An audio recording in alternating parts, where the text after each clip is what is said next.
Hello, everybody. Welcome to today's installment of the Not Just Basketball podcast. I'm your host, Nick Beauchesne. Pleasure to have as our guest today, Carlos Gonzalez. Welcome, Carlos. Thank you for having me. I'm glad to be here. Yeah, it's great to have you. Carlos is the current assistant basketball coach at Central Maine Community College. So, And before that, had a distinguished college career, starting all 4 years, starting off at SMCC, then transferring to Thomas College, where over a 3-year stint, Carlos only got 1,140 points, 970 rebounds, 189 blocks, two-time all-conference, two-time captain, leading the league in both rebounds and blocks. so Yeah, that sounds like you did a little bit of work in yeah, college. it was a lot of fun. Yeah, fun and work, I'm sure. Yeah, it was. What did it take, Carlos, to be that successful as a college basketball player? It was definitely one of the things that I was told a lot. It was reps, and that was one of those things you don't really get it until afterwards. But a lot of reps when you're in the gym, instead of just working on new things, just working on the same things over and over again, like the Micans Sure. and the hook shots. Those are the reps that you just get comfortable doing there on the court, and then it comes easier that way. So definitely reps. How do you take your reps? What type of speed are you doing in these reps? Game speed, good. When I go slow, it doesn't even feel right because you go by and you feel like you didn't really get better. It's game speed. Sometimes a pad or a coach with you to contest your shots, and then you just go through it as fast as possible. Sometimes I go for a record or a certain number. So like 20 makes, but then do as fast as I can. Sure. And do you, as a captain in your career at Thomas, is that something that you had to also make sure that other players were doing? Did you take that role on?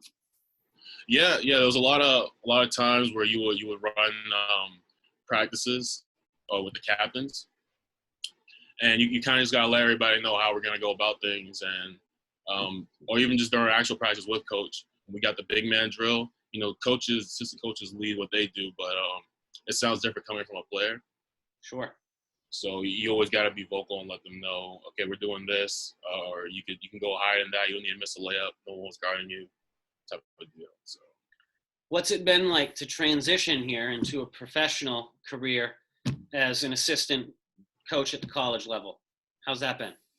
It's been a change. Just like basketball, I don't just come in and just start killing it. You gotta work at it. And I noticed that the things that it takes to be a good coach, it's kind of similar when you're playing. You gotta take notes. You gotta listen, and you kind of just gotta keep working through the things, even if you mess up at it. Are you still able to tap into that hunger that you had as a player here, going back to the bottom of the rung as a young coach? Yeah, a little bit. The things that I always do is like when I see somebody mess up a drill that we went over, I'm just like, okay, that was my fault. I also didn't go over it correctly. So I make sure next time we go through it in practice that I'm as thorough as I possibly could be, and I go back at it and just keep talking to them about what's going on. That makes it sound like you've picked up the lesson of being accountable and being able to demonstrate that as a coach, right? Yeah, it took a while, but I got there, Yeah. That's what, I mean, hey, you're not a kid anymore, right? You're a young adult. That's absolutely true, yeah. So you gotta get it done.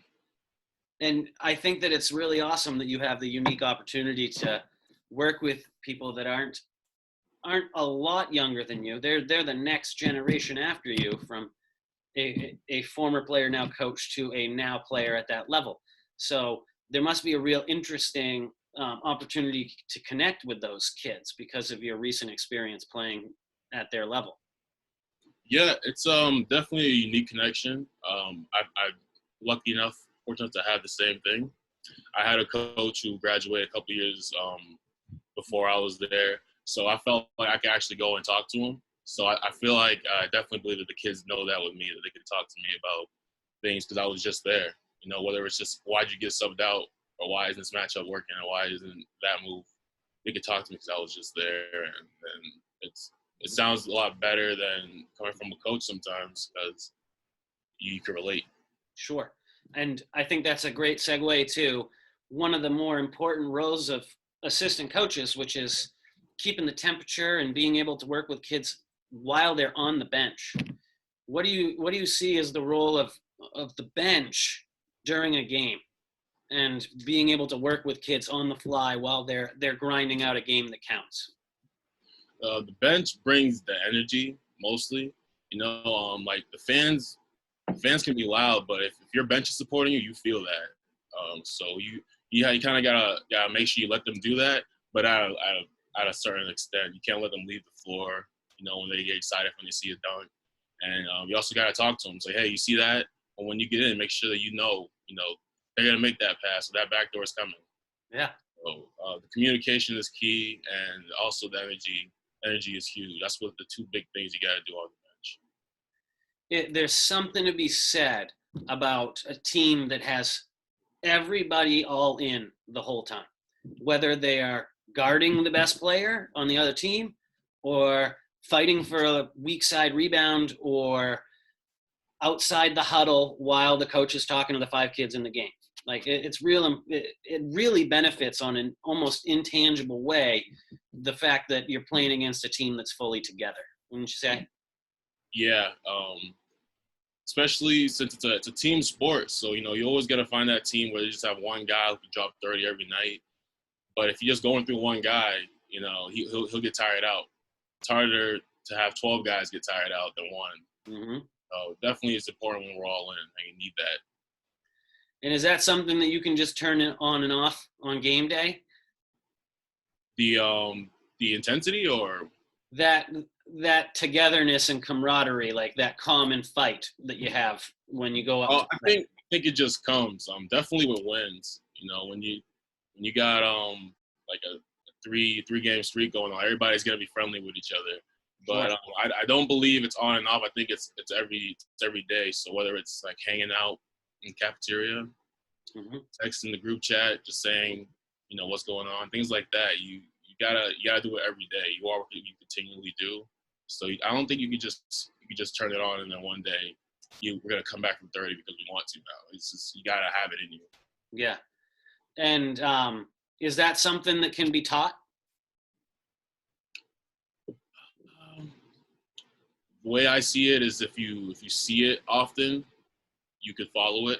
Mm-hmm. So I do believe it can be taught, but you also got to have the role models. Sure. And you got to be willing to accept and access what the role models are offering you. There are times where kids just pass up on opportunities because of one reason or another, inability to connect or just other things going on. It's a double responsibility from coach and player, I think. Yeah, it can be out there, but you also got to want it too. You got to seek it. So. Mm-hmm. Now, I'd like to take a little bit of a look here in terms of specific work in your wheelhouse here on the block and in the post, and what sort of approaches you had over your career as a player and now as a coach to develop low post skills. What are the most important aspects of being successful down there? Most important thing, number one, is reps. You gotta have that go-to shot or that go-to move, and you gotta do it over and over again. That was one of the things that I was taught right from the gate, and it's one of those things I finally get it now. But if you do the same reps over and over again, it just comes easier to you, and then you just add things going from there. But you gotta be able to do the boring things and perfect them. Yeah.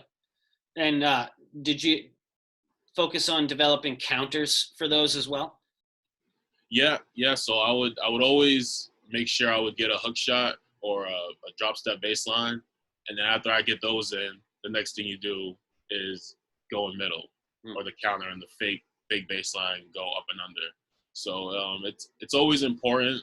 You got to get the first go-to move in first before you can worry about it. Some guys want to do it at the same time. And I think it's better to just perfect one at a time, and then you go and progressively go up from there. What's your go-to move? Where's it the most a bucket? Most of my buckets was probably baseline hook off the glass. That's what I worked on all the time, was off my glass shot. So that's the third time you said the word hook here. And I don't know if enough people down there utilize that shot. Why is it so successful, and why do you use it so much? It's successful because you put space in between your defender and you, no matter the size, because you got your full shoulder. They can't get through you without fouling. So it's like an automatic bucket if you can get it right, because you're right there. So that's why I always use it. So I think part of the reason why people don't use it as much is just how it's the trajectory of the shot. You're crossing your body as opposed to the traditional here. But what sort of ways have you been able to see that shot, you know what I mean, as an easy angle, even though it is across your body? What sort of things have you worked on with that? I think since I did a lot of inside work before I even was taking jump shots, it came easier to me. Yep. But when you just got a defender with you, when you're practicing by yourself and he's contesting your shot, you'll know you can't just go straight through. He'll block you. So you just gotta go straight up and shoot him. So when you're doing your reps, you gotta have somebody that'll make it harder defensively.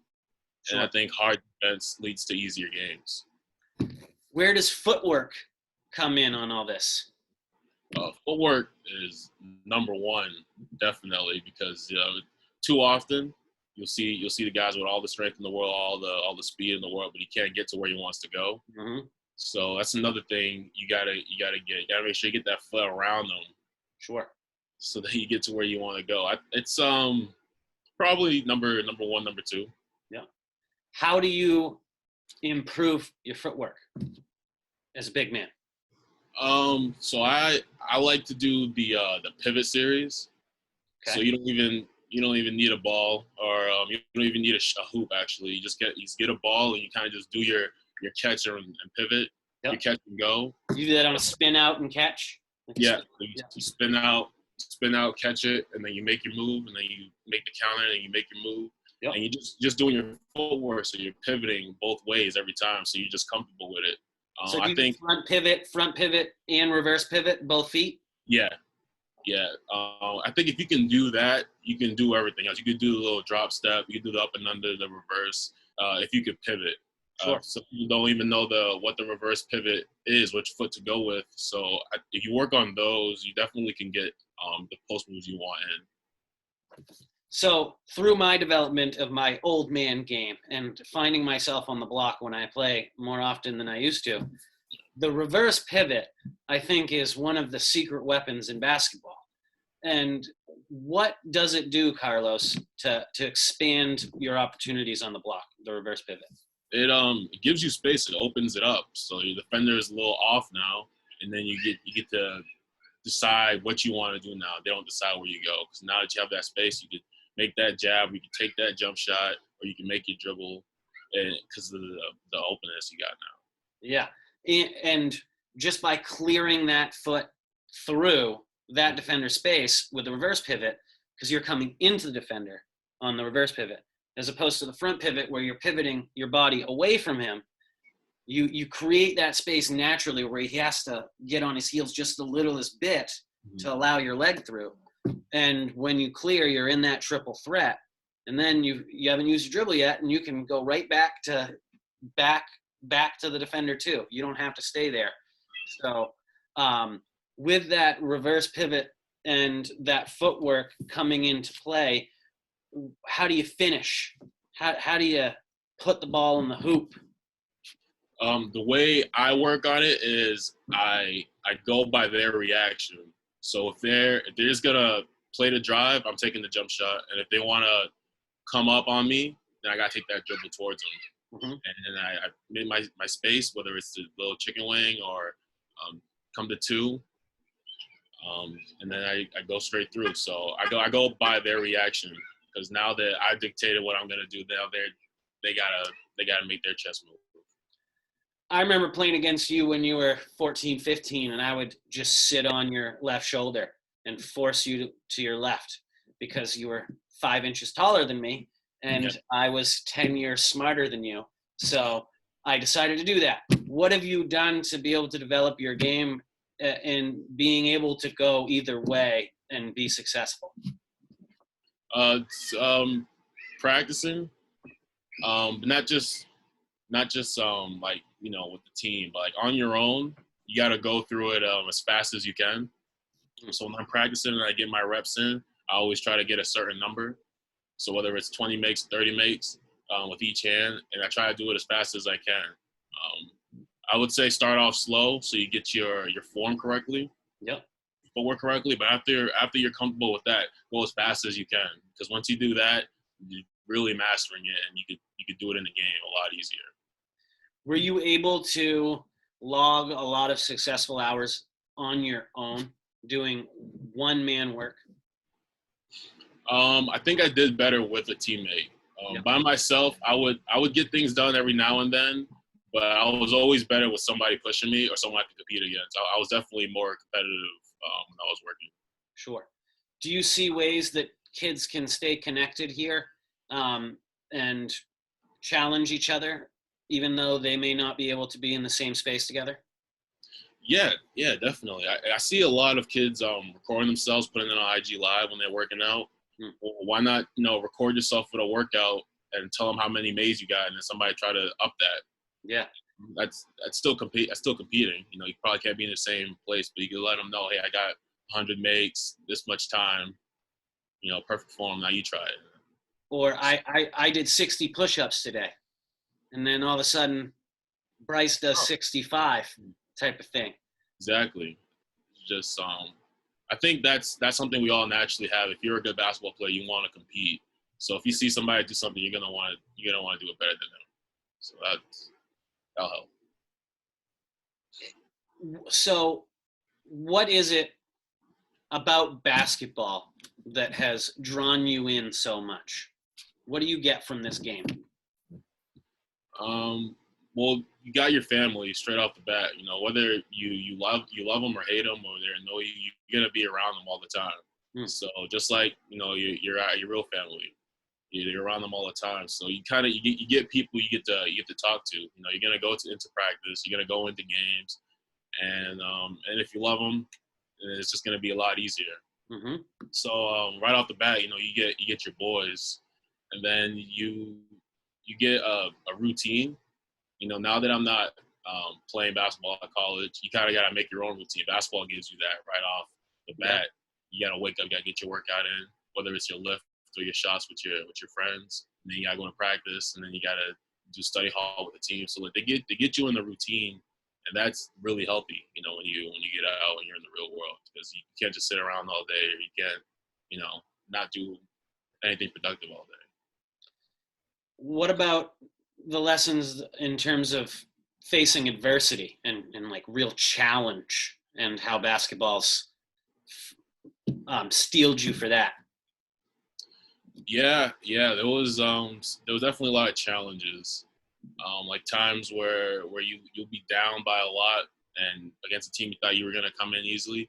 Definitely learn things like don't just take things lightly because of what you've seen and what you heard. You got to come prepared with the same mindset. I think my favorite lesson was like a faceless opponent.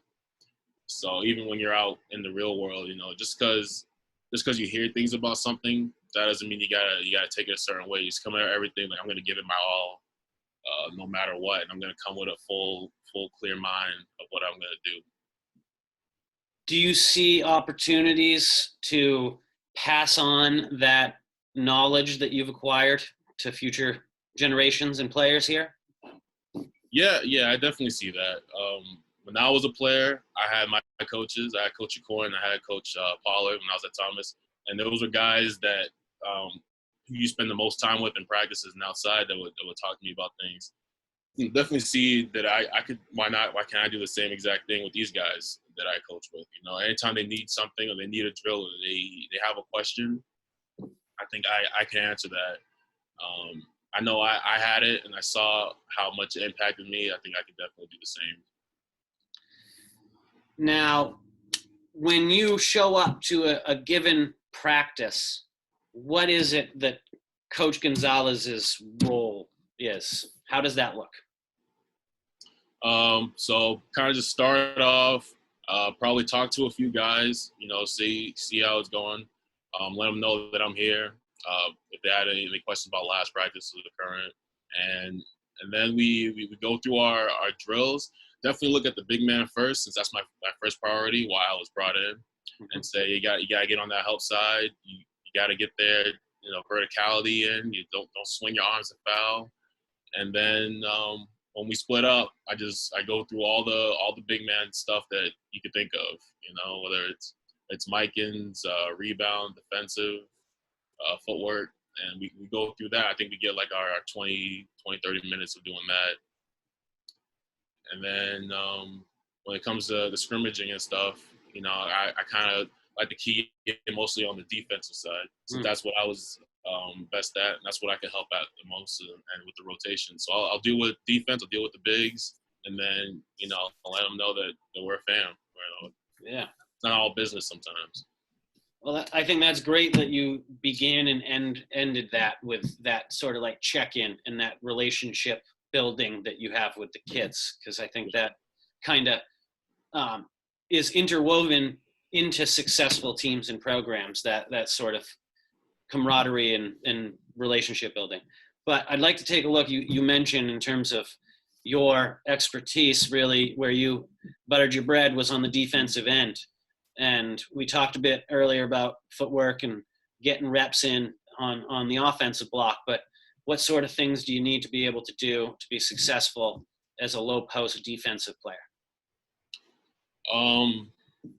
Scouting report is one thing. You kind of got to know your team's tendencies. You could be playing a guard that likes to pass first, a guard that likes to shoot first. If it's a pass first guy, you don't want to fully commit to that guy. So you kind of gotta know your opponent, and you'll be able to see it on the court, but you gotta know your opponent. So there's also talking. Big man sees everything. You gotta communicate. You gotta let them know it's a flare screen, or you gotta know it's a pin down screen. You gotta let them know how to get through that, and you just gotta be the loudest guy there. So what do you mean by big man sees everything? Well, the big man, he's the anchor, so he's right there in the paint. He sees the whole offense they're setting up, and he sees all his teammates on defense. So you see your entire setup. You gotta let them know. You see the screens coming, or you see that guy is running down on the floppy set. You gotta yell that out, because these guys they're kind of just like glued to their man sometimes. So let's say you're on the low left block, and you see a flare screen on the right side that's developing, and all the attention's on your near side block, but you can see that developing flare screen. What sort of communication would you do there? I would say that I said help, and then I see the guy starting that flare screen. I'd say, hey, teammate, flare, get over, or maybe we're going under, get under. How about when the point guard's up top and your man goes to set a screen, a ball screen, but he's doing that little dance where he doesn't know if he's going to screen right or left? What type of communication do you need to give to that guard? Oh, if you don't know what direction, you just got to yell out screen. That's what I tell the guys. If they're doing one of those things where you don't know where, screen, or I just say get over. Mm-hmm. And that way you just, wherever he's at, you tie it to your man, you make him go a direction. And then as a big man, you got to be there, help side.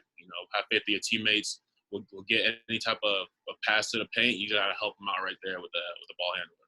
And once that screen does develop and he picks a side, you gotta let that man know what side early, right? As early as you can. Oh yeah, you don't want to see anybody get knocked out. One of my pet peeves is a kid who sees a screen developing, who just says screen, or maybe Carlos screen, but Carlos looks to the left and the screen's on his right side. You know what I mean? If you can see which side it is, you got to be clear with your communication, and the communicating is good, but communicating well is even better. Would you agree? I agree. If you can see the side they're going, you gotta let them know. I think it's selfish if you don't. You see it on the right, you see it on the left. You gotta say, hey, screen left, we're icing it, or screen left, we're going over it, and you just gotta go through it. I definitely agree with that. So, what principles of team defense come into play there then? What are the main principles you'd say of successful team defense? So like we just went over talking. Yep. You gotta be able to talk. I say you gotta be alert. I think if you just stand there with your hands out the whole time, even if you're confused, at least they can't make a pass, beside you. Your hands are out. So active with your hands, talking, and having your teammates back. So if some guy gets blown by, you get his, and then he'll get yours, and then so forth and so forth. So I think if you do those three, it's going to be hard to score on you. A relentless team like that, they'll just keep scrambling, and then someone will get each other's back. There's no easy blow by to the hoop with that. One other thing I would add to those great attributes would be movement and activity with your neck and your eyes too. Because a lot of people, they have good footwork and they're active. Maybe their hands are going well, and when they see things in front of them, they're communicating, but they've got this tunnel vision where they're only seeing maybe their man, but maybe only this third of the court. You know what I mean? So you got to be able to rotate constantly to see everything so you can talk about it, right? Yeah, see ball, see man. I definitely agree with that. I guess I was just like assuming people would know that, but you definitely gotta let them know about it. You gotta see both. You gotta see the floor. The ball's the most important thing, but you also gotta help your man out. So see both, stay active. Absolutely. One other thing, I mean, you did collect 970 rebounds during your time at Thomas. So what sort of things go into being a dominant rebounder? I would say mentality, first of all. The guys who gave me the most trouble, they weren't the guys that were my size or that were faster than me, stronger than me. It was just the guys that wanted it the most. You got to have that mentality, like, okay, a shot went up, I'm taking out their best rebounder. I'm taking out the closest guy. And I'm boxing out, I'm hitting, holding, and waiting for the ball to get where it has to go, and I'll grab it. So it's mentality first, and then, second of all, you got to grab it. You got to have the hands. About that who hits first type of aspect of it, with the gaining that separation, because you're talking about like people that want it, and you also want it. But how do you go from wanting it to getting it before it hits your hands, right? Like what sort of things go into play with getting there first? Yeah. If you want it, you got to do what it takes. And the best technique I do is, the forearm. So you hit them, find them, then you sit, and then you push them back. It's simplest thing too. You don't even need to get the ball. Maybe your teammates will get the ball, but if you just box that guy out, your man won't get it. And it's not really likely, but if all five guys just boxed out and hit, the ball's gonna come to the guy who's in control of the other guy. What about going and getting that offensive rebound when you don't have that inside position? What does it take to be able to go get the ball and go get another shot?